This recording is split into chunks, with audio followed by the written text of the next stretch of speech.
Kami ni Ate Alex sa Legacy. So, tatlo silang magkakapatid. Lovey, Heart, tsaka Yes. siya.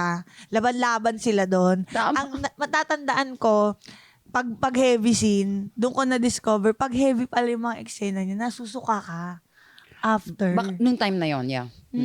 Bakit Nung time mga lang na yun, ganun hindi na trivia ngayon. lang? Ay, hindi na ngayon. Parang yung sunod-sunod kong kontrabida roles, parang nagkaroon ako ng parang GERD.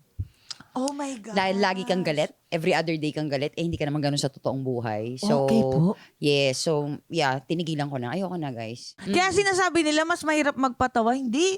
Pag nagdadrama ka, parang doon yata nagiging sakitin ka. Hindi, totoo talaga yun. Totoo Diba? siya. Pati boses mo, iba, pagising mo, kasi sigaw ka ng sigaw buong araw. Tsaka yung mental health mo. Hindi kasi alam ng Diba? katawan na umaarte lang, di ba? So, Oo. pagka kailangan nagpapalpitate na ako dito, syempre, ganun-ganun ka na, di ba? Oo. Tapos, ano na yun, action! Bang, bang, bang, bang.